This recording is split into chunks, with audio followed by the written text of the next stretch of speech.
지금 우리가 이 노즐이나 디퓨저 이런 문제는 좀 이론적으로 보자면 콰지 원디 유동이라고 부를 수가 있습니다.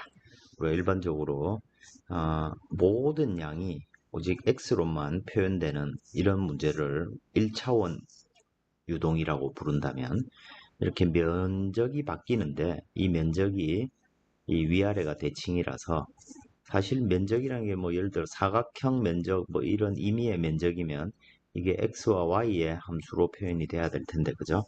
오직 면적이 x 위치가 결정되면 그 위치에서 y 값이 정해져 있는 이런 형태 같은 경우엔 면적 또한 x로 표현할 수 있으니까 2차원 문제임에도 불구하고 1차원적으로 생각할 수 있다고 해서 콰지 원디 준 1차원 유동이라고 부릅니다. 이 유동에 대해서 우리가 지금 다루고 있는 것이 이 아이센트로픽 플로우입니다. 우리가 앞에서 배웠던 수직 충격파, 경사 충격파들은 아디아베틱 플로우인데 irreversible flow, 그러니까 비가역적 과정, 그 어떤 전압의 손실이 발생하는 유동이 되는 거죠. 엔트로피가 증가하는 그런 유동이라서 그래서 충격파의 거꾸로인 현상은 존재하지 않는 겁니다. 반면에 팽창파 같은 경우엔 유동이 아주 부드러운 매우 아이센트로픽하다고 간주할 수 있는 마크 웨이브의 묶음으로 어떤 영역 동안에 그래서 마크 팬이 이렇게 익스펜전 팬이 발생하죠. 그걸 통해서 아이센트로픽하게 우리가 다룰 수가 있게 됩니다. 이 노즐, 그 다음 디퓨저 이런 놈들도 근본적으로는 이 아이센트로픽 플로우라고 볼 수가 있겠습니다. 그것에 대해서 이 컨티뉴어티, 모멘텀, 에너지케이션이 여전히 유효하다는 것을 얘기를 하고 있고 이 미소 면적이 바뀌는 이제 이런 원디 유동에 대해서 임의의 단면만 이렇게 아주 작은 dx의 길이를 가지는 유동에 대해서 미소 최적에 대해서 우리가 지외방정식을 적용을 해보면 뭐 이와 같이 즉 d 로유 a라는 게 결국에는 dm 닷트가 0이라는 얘기죠. m 닷트의 변화량이 없다는 얘기입니다. 그죠? 그래서 dm 닷트가 0이 아니고 dm이 0이라는 얘기죠. 질량 같은 얘기입니다. 그죠?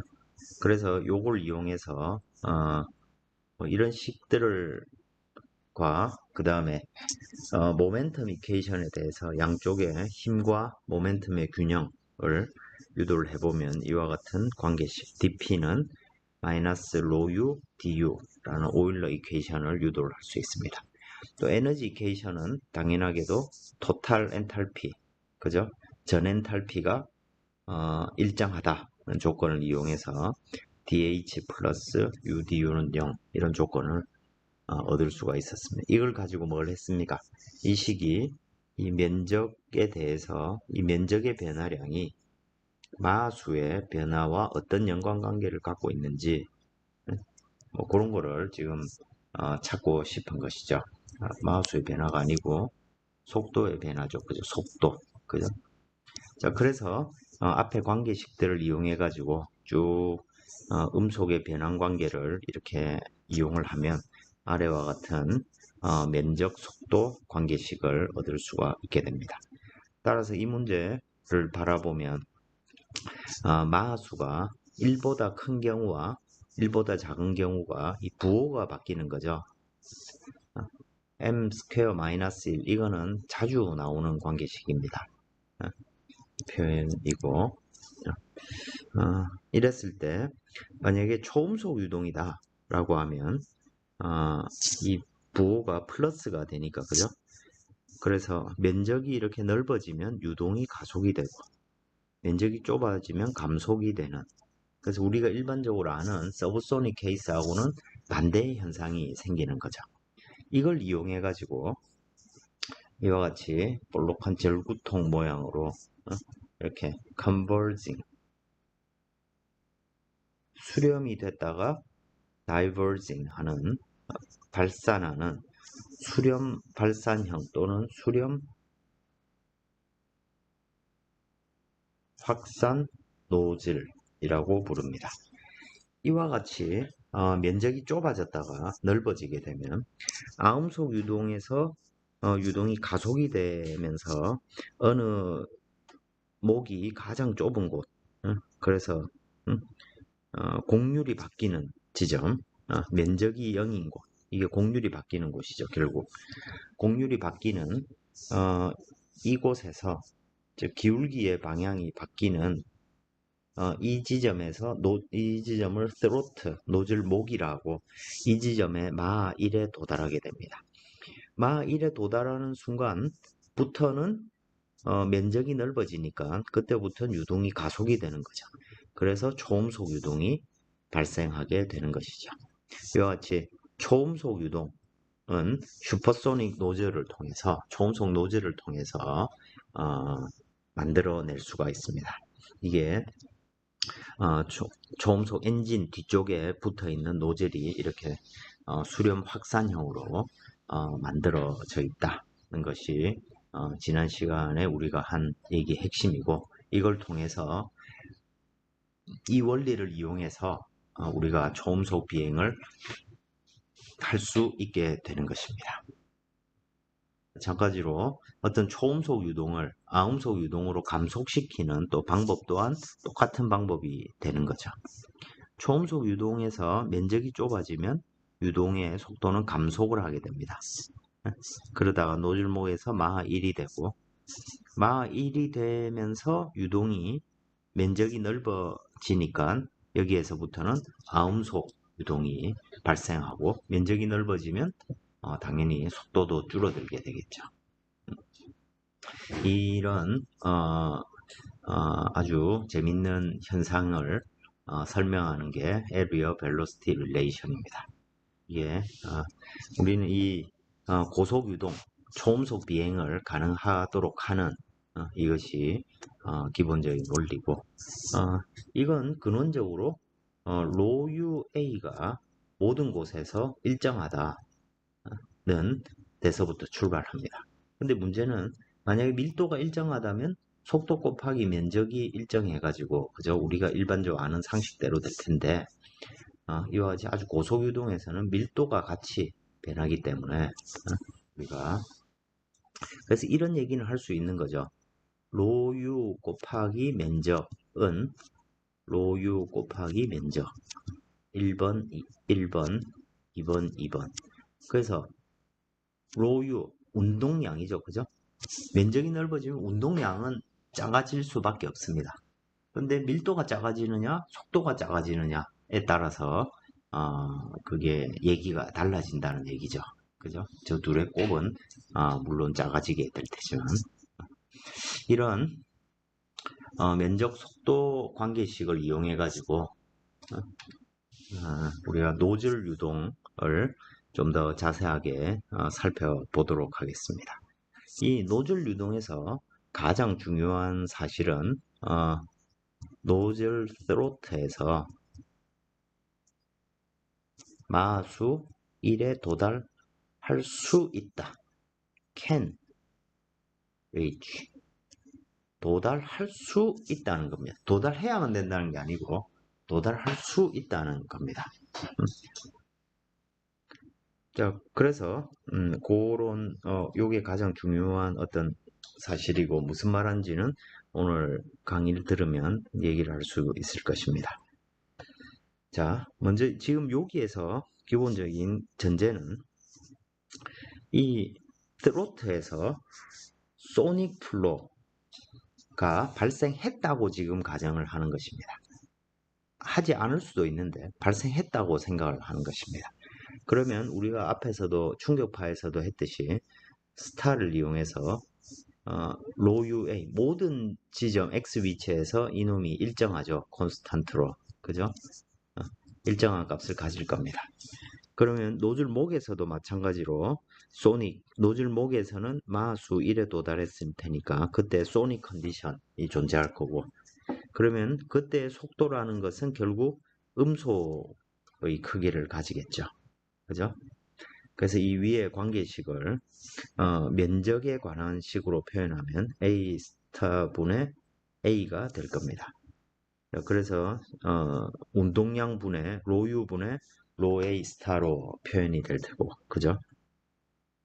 자, 이 식을 우리가 전압과의 비율로 표현하기 위해서 로 제로분의 로 스타, 그리고 로분의 로 제로, 그 다음 U분의 A 스타로 우리가 식을 분리를 시켜 보겠습니다.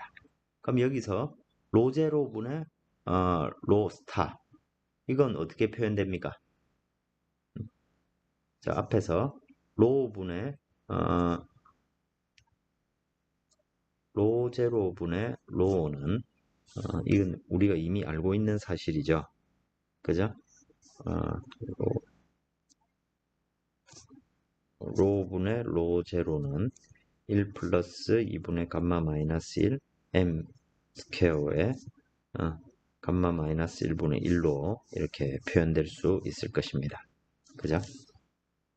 자, 그러면 똑같은 식입니다. 똑같은 식인데 로 스타, 로 자리에 로 스타가 들어가면 마수가 1일 때죠. 그래서 그 관계를 이용하면 앞에 첫 번째 항은 감마 플러스 1분의 2가 되고, 두 번째 항은 아이센트로픽 릴레이션에서 나오는 식이고, 그다음 U분의 A 스타는 뭐라고 정의를 했습니까? M 스타가 됐죠. 그죠? M 스타를 우리는 소닉 컨디션의 음속을 기준으로 측정한 속도가 될 겁니다. 그래서 이 식이 결국에는 마수의 함수로 표현되고, 이 m 스타라는 놈은 그냥 마크 넘버에 관한 관계식으로 우리가 유도할 수 있었습니다. 그죠? 앞에 그 책을 찾아보시면 나오겠죠. 그래서 결과적으로 면적에 대한 제곱으로 식을 표현해 보면 최종적으로 이와 같은 관계식을 얻게 됩니다. 근데 식은 엄청 복잡합니다. 그죠? 그리고 이걸 뭐 여러분들이 외울 하등의 이유가 없습니다. 근데 중요한 건 뭡니까? 이게 감마가 정해지고 나면 오직 마수의 함수로 결정된다는 것이죠. 이게 무슨 말이냐면 A 스타분의 A라는 건 뭡니까? A 스타분의 A라는 건 노즐 목을 기준으로 해서 특정한 지점의 면적을 나타낸 거죠. 그래서 노즐 목의 면적이 뭐 예를 들어 3이다. 그런데 어느 지점의 면적이 5였다. 그럼 3분의 5가 되는 것이고 1.66이라는 것이 결국엔 마수의 함수로 표현된다는 것이죠. 그럼 이 식을 거꾸로 풀어 써보면 마수는 A분의 A 스타 또는 A 스타분의 A의 어떤 함수가 된다는 것입니다. 그죠? 그리고 이 비율은 항상 1보다 클 수밖에 없는 것이죠. 그래서 이 문제를 풀어보면 실제로 답을 구해보면 솔루션이 서브소닉인 경우랑 슈퍼소닉인 경우 두 가지가 나오게 됩니다. 그리고 이 두 가지 솔루션은 입구와 출구의 어떤 압력에 관한 함수로 나타나게 됩니다. 최종적으로 6가지 형태의 솔루션이 있게 되는데, 우리 책에 참고 부록을 한번 살펴보시면 어펜딕스 A를 찾아보면 어펜딕스 A는 이 아이센트로픽 플로우 프로퍼티에 해당됩니다. 그래서 여기 보시면 맨 마지막 쪽에 이 앞쪽에 P분의 P0, 로분의 로0, T분의 T0는 우리 아이센트로픽 릴레이션 관계식을 그냥 그대로 옮겨 놓은 놈입니다. 마찬가지로 A 스타분의 A도 마크 넘버의 함수로 표현이 되어 있는 것이죠. 그래서 방금 좀 전에 3이고 5인 경우에 1.66이니까 결과적으로 면적이 5인 곳에 것을 찾아보면 서브소닉인 경우 서브소닉인 경우에 1.66이면 속도가 0.38. 즉 쉽게 말해서 이 5번 지점의 유동이 서브소닉이다 라고 하면 그때 마하수는 0.38이 될 겁니다. 근데 만약에 노즐목을 지나서 유동이 초음속이 됐다. 그러면 한 값이 더 있죠. 1.66을 찾아보면 1.98이 나오네요. 마하수가 1.98. 그죠?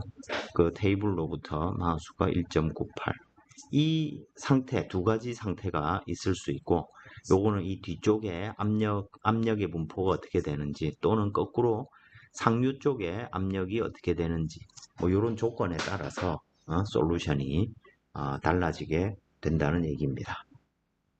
그 경우들을 우리가 살펴보고자 하는 것이죠. 이게 초음속 유동에 먼저 타입 6라고 되어 있는데 이건 뭐 별로 중요하지 않고, 가장 이상적인 초음속 유동은 아이센트로픽 슈퍼소닉 노즐 조건입니다. 이건 뭐냐면 유동이 대기압으로 노즐 출구에서 엑싯 출구에서 유동이 반듯하게 유동이 아주 이상적으로 빠져나가는 이런 유동을 말합니다. 자, 그래서 기본적으로 상류에 원래 유동이 이런 거죠. 여기 엔진이 있고 여기 연소실이 있겠죠, 그죠? 엔진이 있고 여기에 컨버스터 연료를 태웁니다. 연료를 태우면 P0랑 T0가 크게 올라가겠죠. 전압도 올라가고 에너지를 받으니까, 그죠? 전온도도 올라가게 될 겁니다. 그러면 그 이후에 유동이 이렇게 가속이 돼 가지고 노즐 형태로 유동이 나가는 거죠. 그래서 이 구간이 이제 우리가 지금 생각하는 구간이고, 그래서 높은 큰 P0, T0의 유동이 지금 노즐에 들어오는 것입니다. 그걸 이제 우리가 그냥 잘라서 인렛이라고 부르는 것입니다. 현재 P0, T0가 주어져 있는 것이고, 그리고 가정을 하는 거죠. A 스타부터 AI, 인렛의 면적은 아주 넓다. 그래서 우리가 인렛의 압력과 온도를 그냥 전온도로 우리가 간주를 한다는 것입니다. 이상적으로. 물론 엔진 이후에 유동이 전압 전온도가 속도가 있는, 그래서 면적이 제한되어 있으면 그걸 실제로 고려를 하면 되는 거죠. 어쨌든 노즐이 시작하는 곳에 전압과 전온도를 우리가 알고 있다라고 생각을 하는 것입니다. 그리고 이 면적은 고정되어서 어떤 x의 함수로 변화하게 될 거고, 그러면 연소가 일어난 이후의 유동은 온도도 높고 압력도 높지만 저속의 유동이 대부분입니다. 그래서 마하수가 1 이하인 유동이 들어오는 것이죠. 그러면서 면적이 이렇게 좁아집니다. 면적이 좁아지면서 마하수 1에 도달하는 것입니다. 자, 그래서 밑에 보면 이게 마하수의 그래프인데, 이놈이 처음에 이 입구에서 그냥 이론적으로 아주 먼 곳에 있다 생각을 하는 거예요. 속도가 0에서부터 면적이 아주 크다가 좀 줄어들었다고 생각을 하면 0에서부터 노즐목까지 쭉 가속이 돼 가지고 마하수가 증가해서 마하수 1에 도달하는 것입니다. 자, 그러면 이 구간은 서브소닉 구간이니까 유동이 가속이 되면 압력은 어떻게 됩니까? 압력은 전압에 비해서 압력 정압을 나타내면 입구에서는 1.0이었다가 압력이 점점 떨어지겠죠. 그죠? 그리고 우리는 그걸 알고 있습니다. 아이센트로픽한 유동이니까 P분의 P0, T분의 T0. 이 관계 기억나시죠? 그죠? P분의 P0는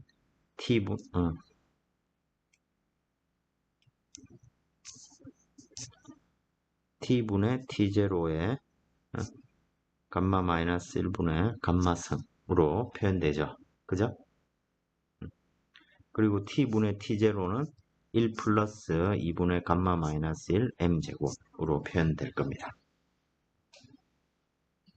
그리고 노즐 목에서는 마하수가 1에 도달한다고 했으니까 여기에다 1의 값을 넣어보면 얼마가 나옵니까?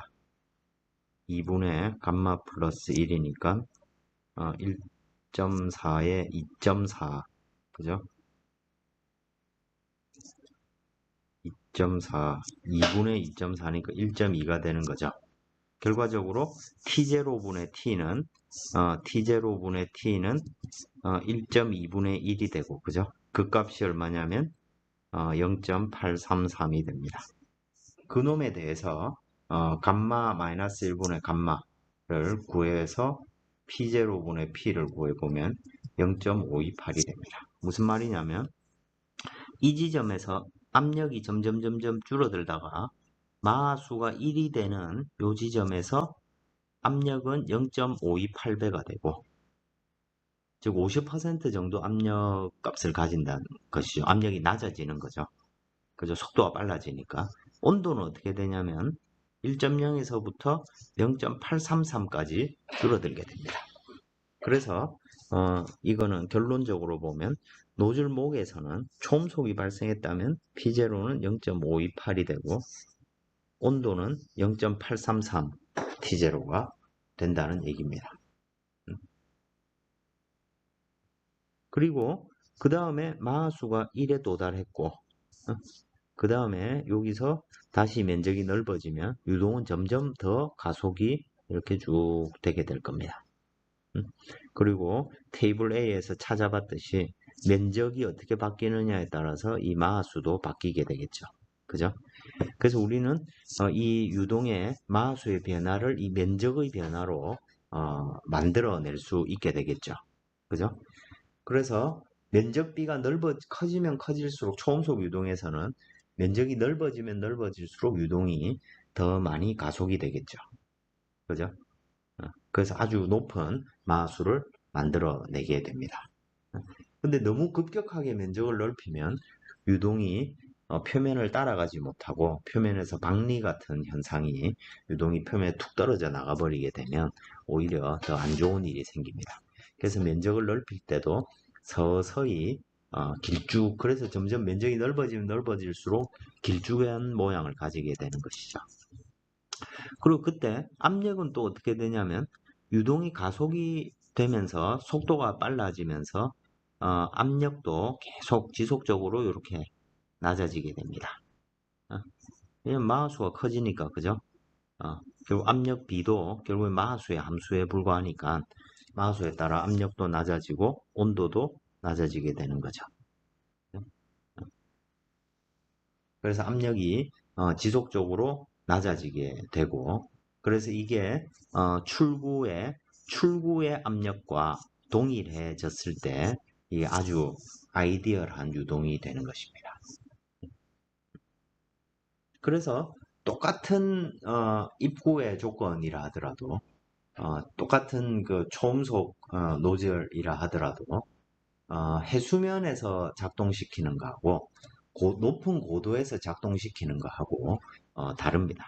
해수면에 작동시킨다면 압력이 바깥쪽에 액시 쪽의 압력이 이 제시 쭉 만들어주는 압력에 비해서 매우 높은 값을 가지게 되면 어떤 압력의 점프가 있어야 되죠. 그죠? 그럼 유동이 그냥 아이센트로픽하게 어떠한 웨이브도 없이 나가는 게 불가능하게 됩니다.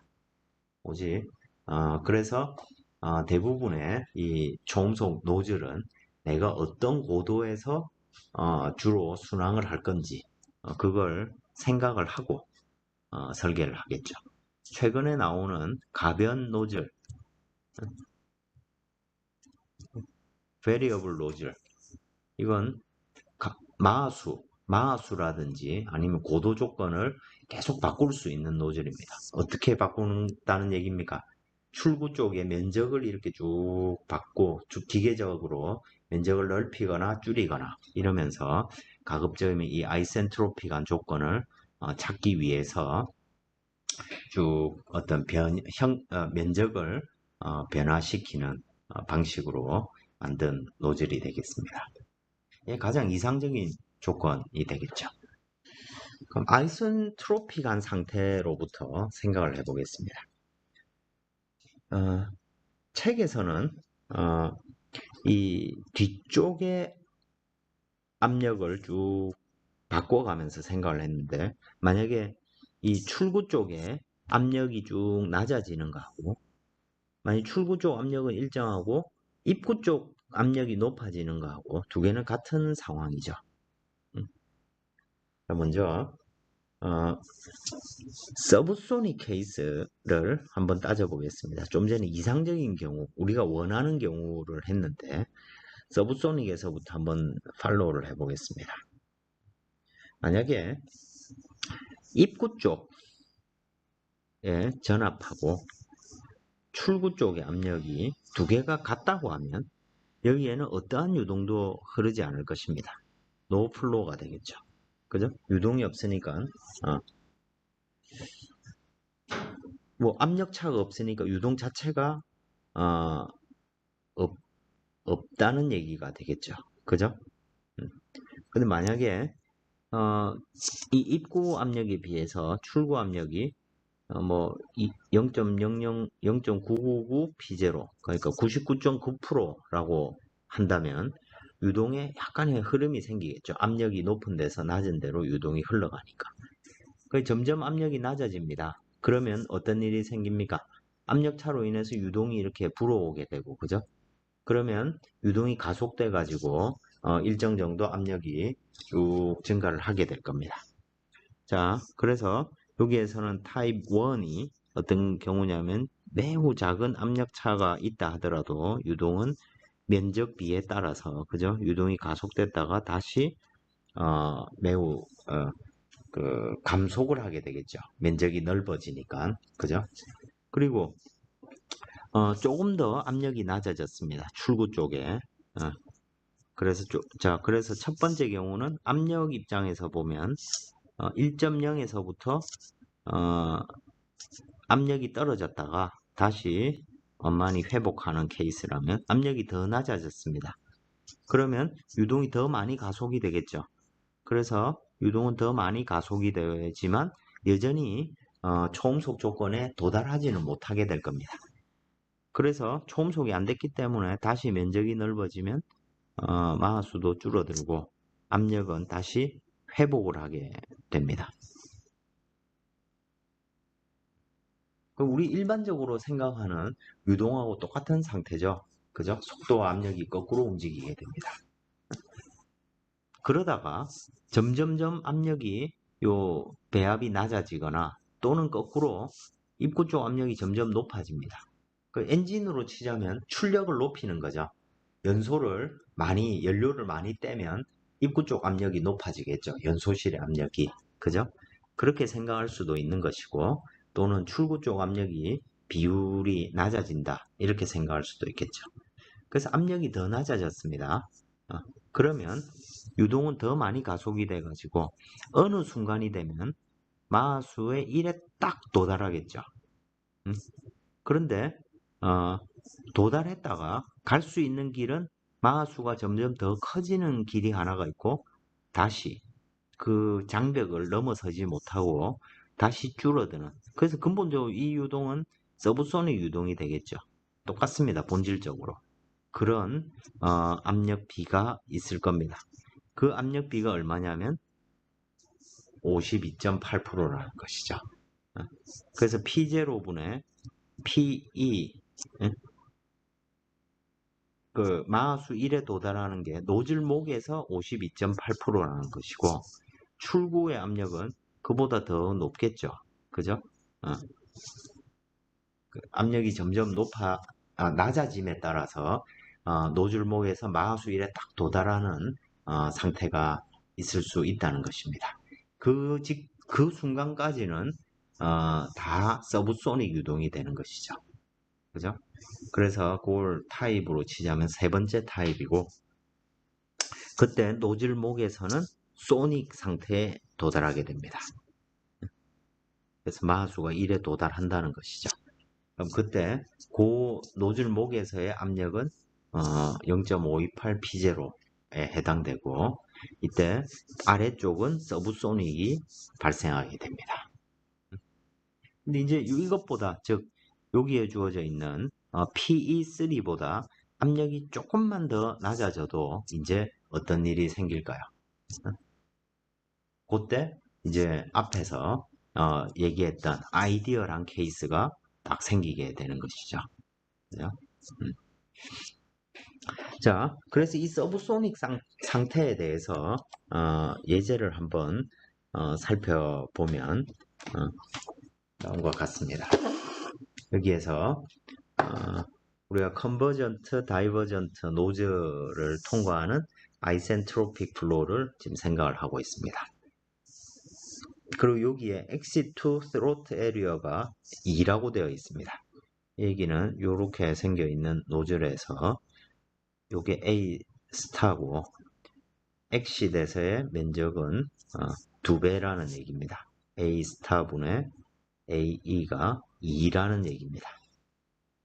그리고 레저보어, 그러니까 이제 이론적으로 아주 큰 통 안에 고압의 또는 고온의 유체가 들어있는 것이죠.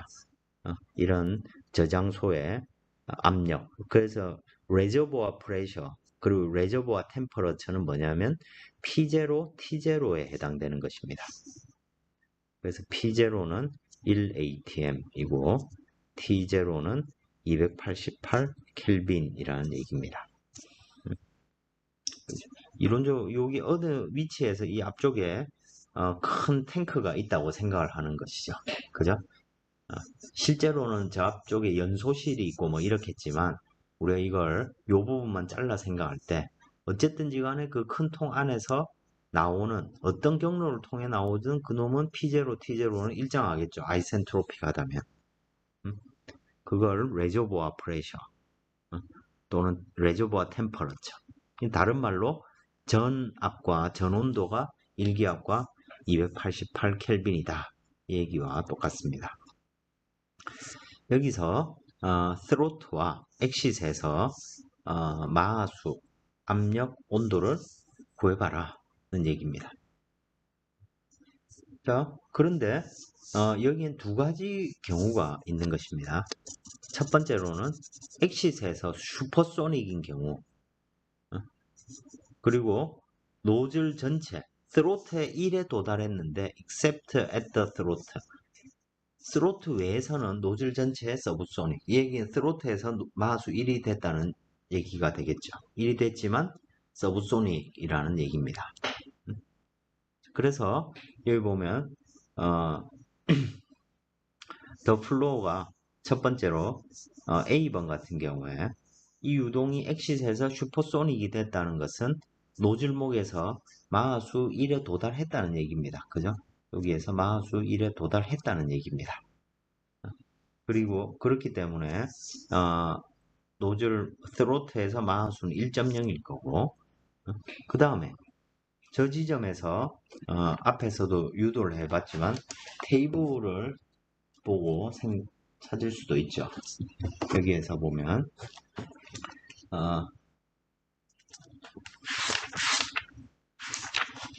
여기에서 마하수 1.0인 경우를 찾아보면 어떻게 됩니까? 마하수 1.0인 경우에 테이블로 보면 P분의 P0는 1.893이 되고 그죠? 그 다음에 T분의 T0는 1.2가 됩니다. 그죠? 그러니까 P0가 이미 주어져 있고 그죠? 그때 P를 구하는 거니까 1.893분의 1 해서 0.528이 나오고 그리고 P0 1이니까 그죠? 0.528 ATM이 되겠죠. 그죠? 그리고 스로트에서의 온도는 마하수가 1일 때의 온도고 그죠?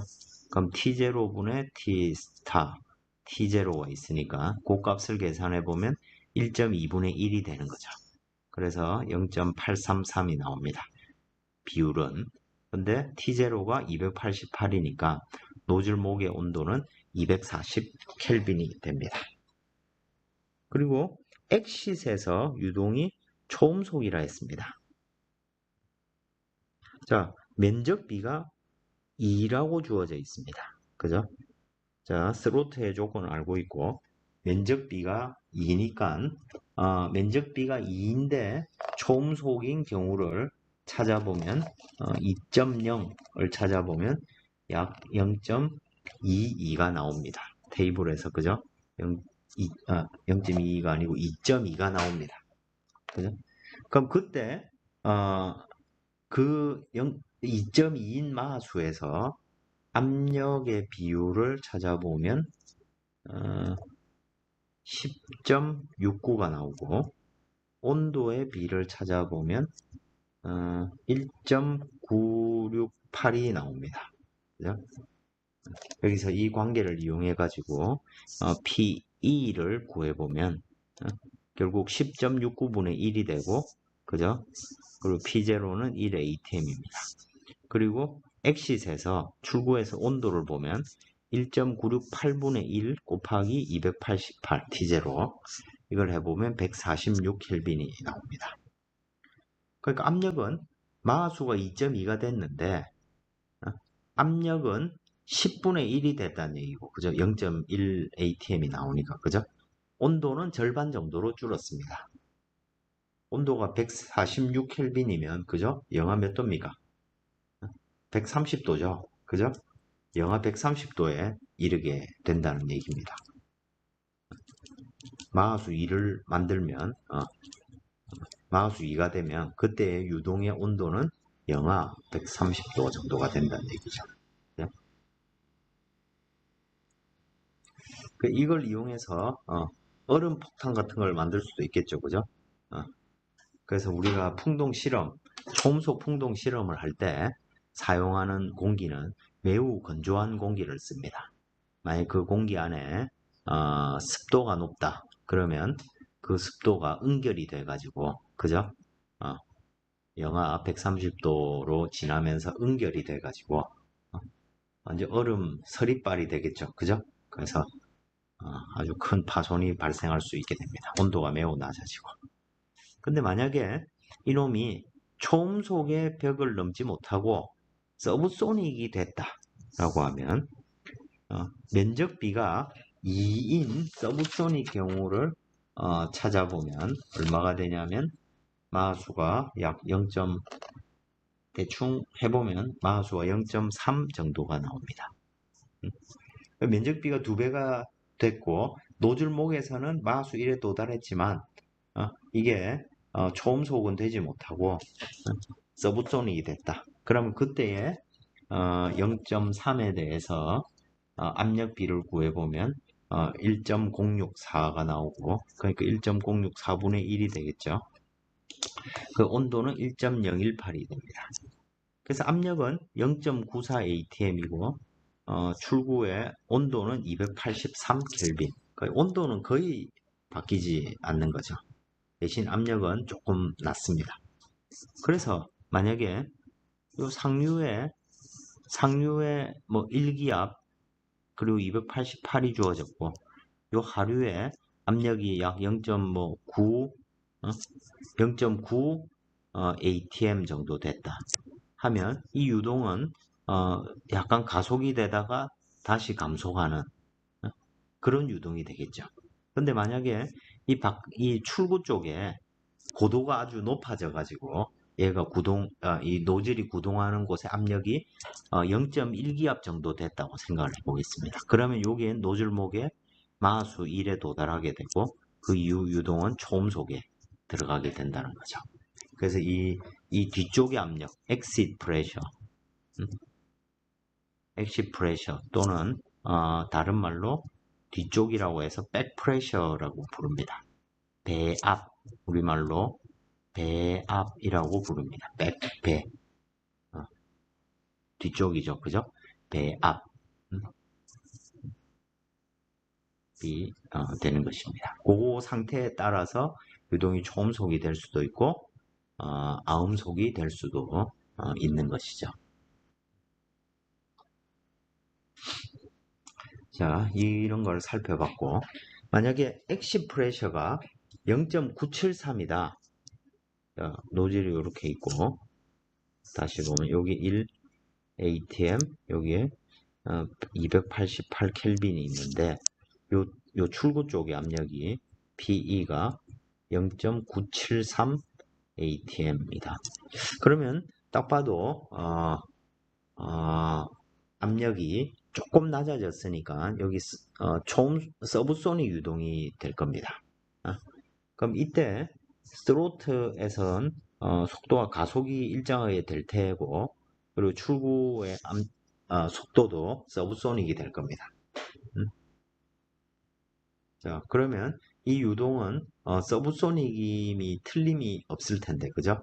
자, 그래서 이런 상태에서 그 유동의 조건은 또 테이블 가지고 찾을 수 있죠. 자, 이 경우를 보면 P exit에 대해서 자,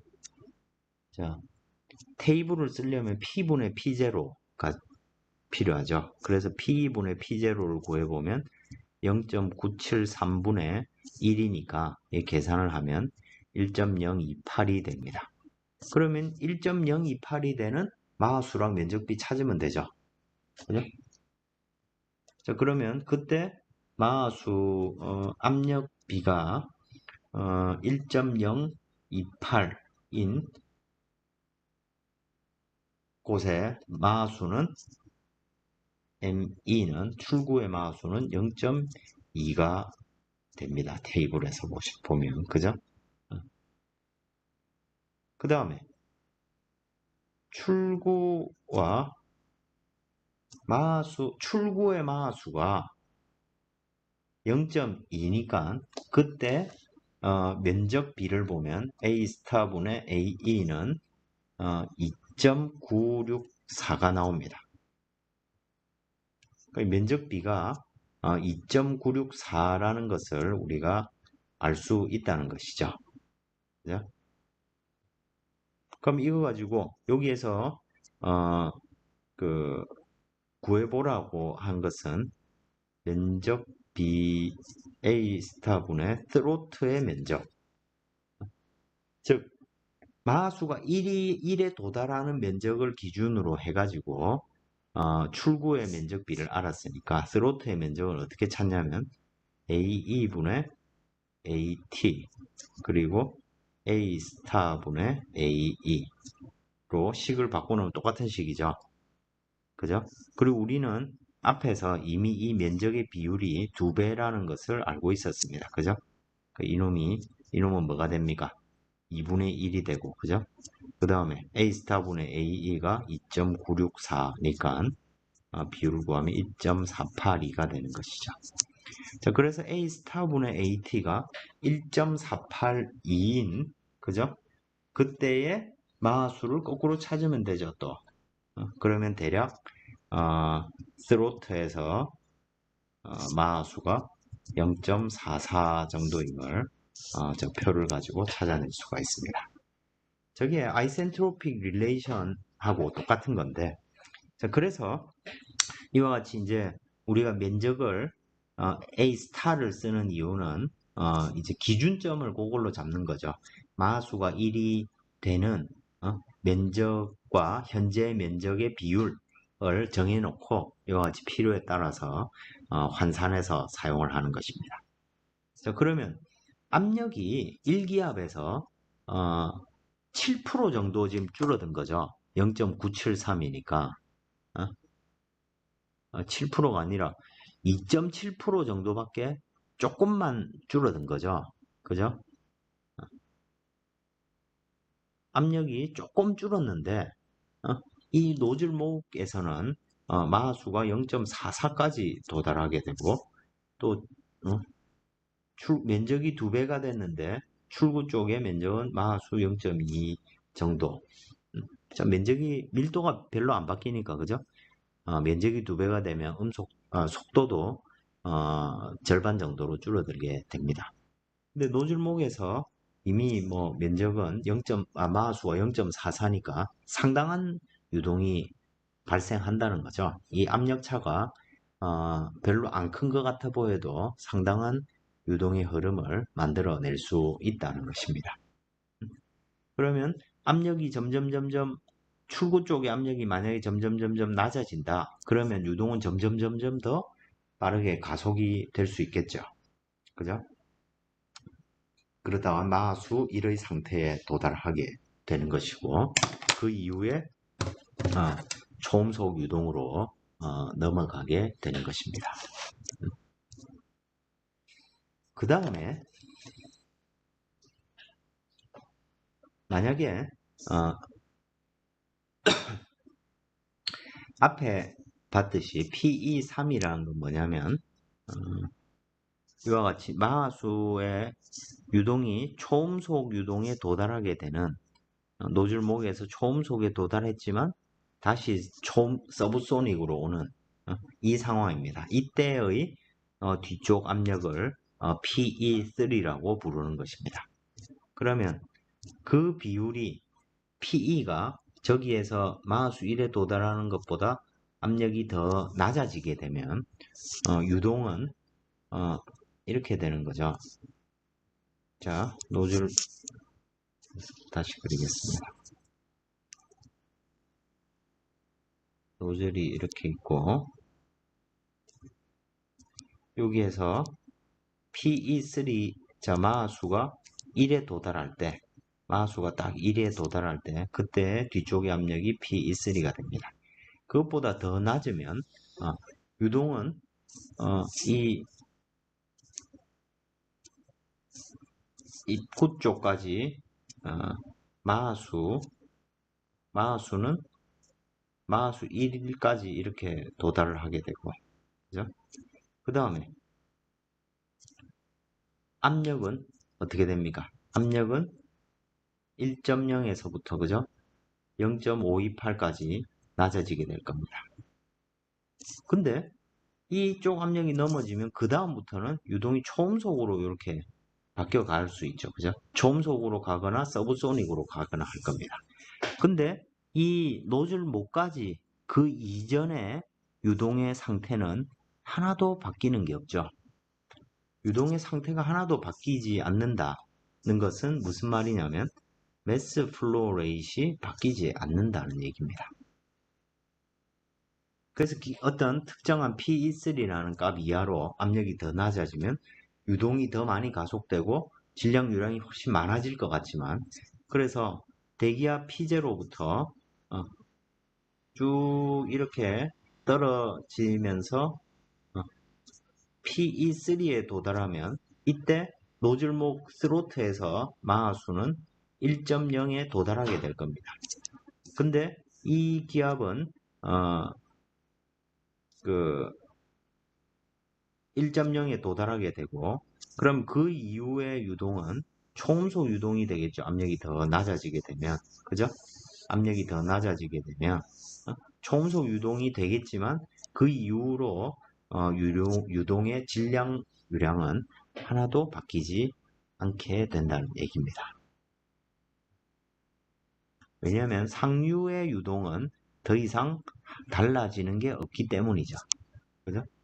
마수도 변화가 일정하고 압력도 P0, T0가 고정이 된다면 물론 P0, T0가 높아지면 질량 유량은 더 많아지겠죠. 그죠? 스로트의 상류가 프로즌 된다.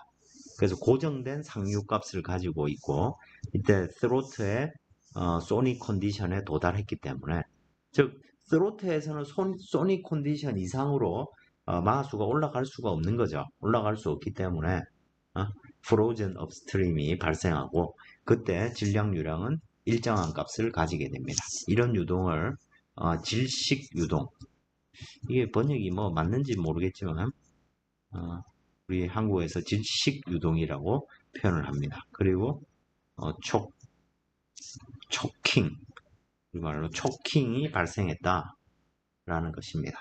더 이상 질량 유량을 많이 분출할 수가 없죠. 노즐에서 발생하는 추력은 여기서 나가는 유동이 jet을 쏘므로써 앞으로 나갈 수 있는 추력은 대략 m.v에 비례할 겁니다. h. 그래서 질량 유량이 많을수록 추력이 더 많이 발생하겠죠. 빠져나가는 m.가 많을수록. 근데 초음속 유동에서는 이 m.가 고정이 되는 거죠. 그죠? 그래서 오직 속도에만 비례하는, 속도는 점점 빨라질 수 있는 거죠. 배압이 낮아질수록. 그죠?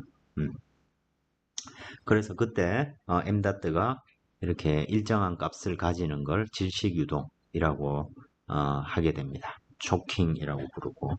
그러면 그때 m.라는 것은 결국엔 로 스타, U 스타, A 스타인 상태가 되겠죠. 그리고 요 A 스타는 노즐 목에서 항상 생겼기 때문에 그죠? 스로트의 면적과 같게 될 겁니다. 그리고 그때 조건은 P3보다 배합이 더 낮은 값이어야 된다는 것이고, 그래서 m.를 계산을 해보면 루트 T0 분의 P0 A 스타로 표현된다는 것입니다.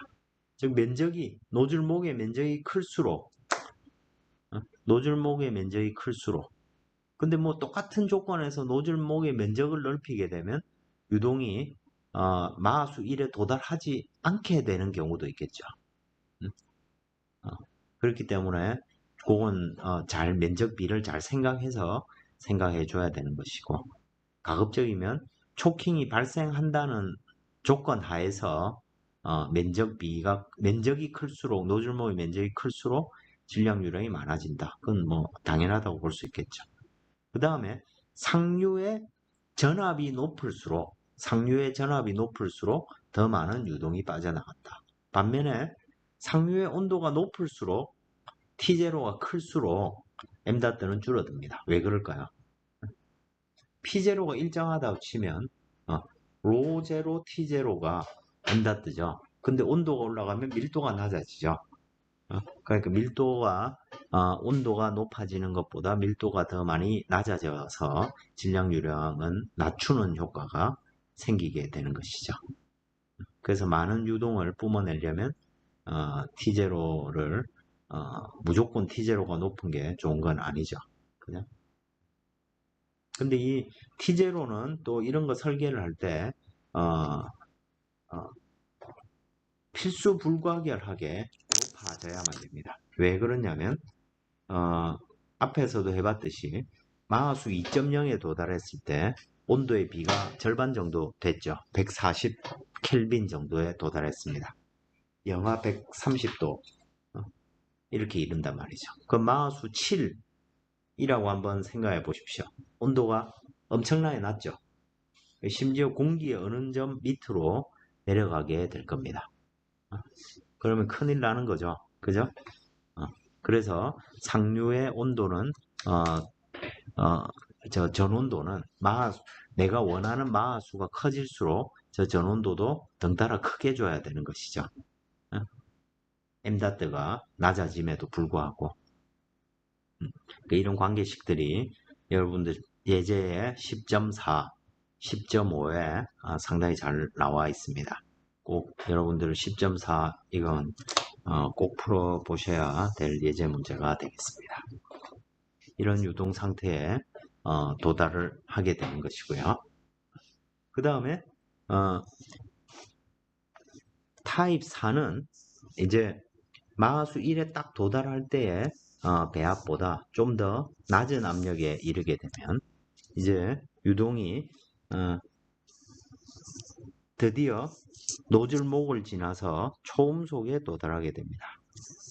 그리고 그때 압력은 0.528보다 낮은 압력으로 쭉 떨어지게 되겠죠. 그런데 문제는 충분히 압력이 낮지 못하고 PE4, PE3가 어떤 경우냐면 여기서 이렇게 되는 경우죠. 그죠? 초음속으로 가지 못하고 아음속으로 유지되는 압력입니다. 근데 이것보다 더 낮은 압력이 뒤쪽에 있으면 그 초음속 구간이 발생을 했습니다.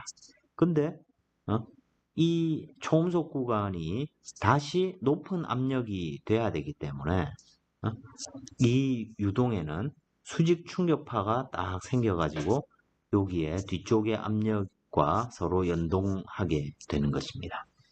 충격파가 생김으로써 압력을 높여주는 것이죠. 그죠? 외부 바깥쪽의 압력은 그대로 바뀔 수가 없는 값이니까. 그죠?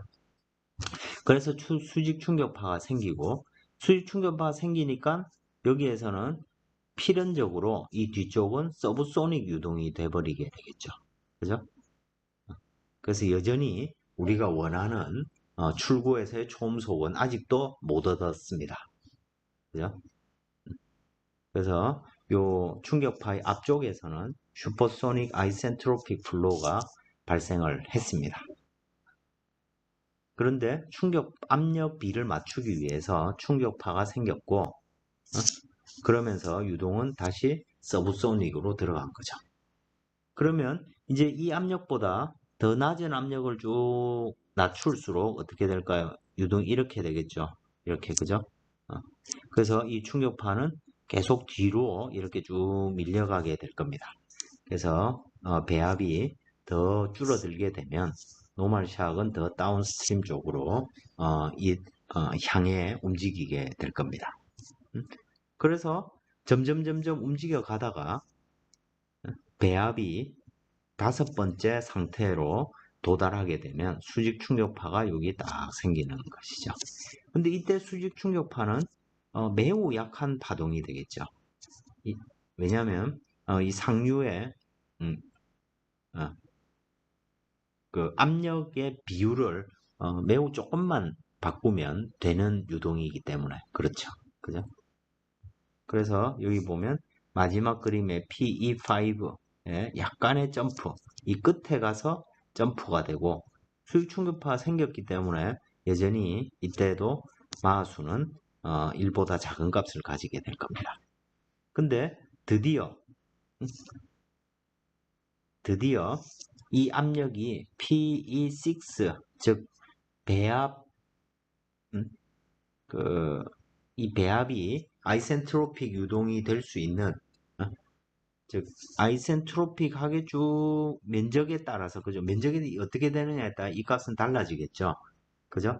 그래서 압력이 쭉 아이센트로픽하게 쭉 떨어졌다 했을 때 PE6 값의 배합이 보다 에 도달하게 되면 그때는 진짜 아이센트로픽한 우리가 타입 6 앞에서 제일 첫 번째로 했던 타입 6 유동에 도달하게 되는 것입니다. 그럼 이때는 유동이 진짜 반듯하게 노즐 출구에 평행하게 어떠한 웨이브도 없이 깔끔하게 유동이 나가게 될 겁니다. 이게 우리가 원하는 상태가 되는 것이죠. 그리고 이때는 드디어 출구의 유동이 초음속 유동으로 진입을 하게 되는 것입니다. 자, 그런데 문제는 백프레셔가 어떻느냐에 따라서 예를 들어 이때는 백프레셔가 PE6와 같은 경우입니다. 근데 만약에 백프레셔가 PE6보다 더 큰 값을 가지고 있다. 출구에서 어떤 압력보다 크고 그리고 노멀 샥이 생기는 경우보다는 압력이 낮은 경우 그래서 수직 충격파가 생기는 경우하고 아이센트로픽 요 둘 사이에 어떤 배합 조건이 놓여져 있을 때는 어떤 일이 생기냐면 노즐을 나오는 유동은 아이센트로픽한 어떤 초음속 유동이 나올 겁니다. 근데 주변하고 압력은 같아져야 되죠. 그래서 어떤 식으로 압력을 갖추냐면 경사 충격파를 이렇게 만들어내는 형태로 압력을 맞추게 됩니다. 경사 충격파를 지나면 유동의 압력이 높아지니까, 그죠? 유동의 압력이 높아지게 되고, 그렇다 보니까 경사 충격파를 통하는 유동은 각도를 가지고 디플렉션 앵글만큼 휘어져 나가게 되겠죠. 그래서 유동이 이렇게 안쪽으로 모이는 유동이 이렇게 발생하게 되는 것입니다. 이걸 over expanded. 그러니까 뭐가 기준이냐면 백프레셔보다 즉 외기의 외부 공기의 압력보다 나오는 곳의 압력이 더 낮은 거죠. 그래서 over expanded, 과도하게 더 많이 팽창됐다는 것입니다. 그 반대도 있겠죠. under expanded. 자, 이게 이런 경우가 이제 어떤 경우가 되냐면 아주 고도가 아주 높을 때 위성 뭐 이런 데서 생기는 겁니다. 자, 출구에서 아이센트로픽하게 생기는 PE6보다 외부의 압력이 더 낮은 경우죠. 그래서 유동은 PE6로 쫙 드디어 이제 초음속으로 쫙 빠져나왔는데 외부의 압력이 더 낮은 거죠. 더 팽창이 필요한 거죠. 아직 팽창이 덜 팽창됐다는 거라고 해서 under expanded라고 부르고, 그때는 또 팽창파를 이렇게 생성시켜서 유동이 주변의 압력과 맞춰지는 변화가 발생하겠죠. 그러면 이제 그때는 유동이 바깥쪽으로 나가니까 요 유동의 방향이 넓어지는 형태로 이렇게 빠져나가게 될 겁니다.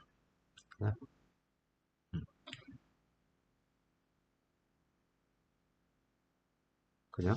그래서 만약 고도 10km에서 아주 아이센트로픽하게 초음속 유동이 쫙 나가다가 이놈의 고도가 높아졌습니다.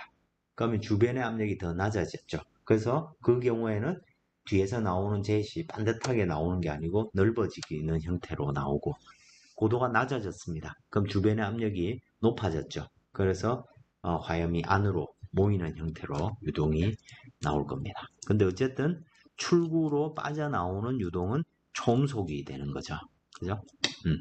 우리가 모멘텀 이케이션 이런 걸 생각을 해보면 컨트롤 볼륨 입장에서 보면 이 유동은 우리가 원하는 추력을 충분히 낼 수 있는 초음속 유동을 발생시킨 케이스가 되는 것이죠. 이와 같이 뒤쪽 압력 또는 그 반대로 고도가 일정하다. 그래서 백프레셔가 일정한 값을 가진다. 그러면 상류의 조건이 어떻느냐에 따라서 노즐의 특성이 결정이 되는 것이죠. 다음 시간에 요 예제라든지 이런 걸 가지고 조금 더 노즐에 대해서 살펴보도록 하겠습니다.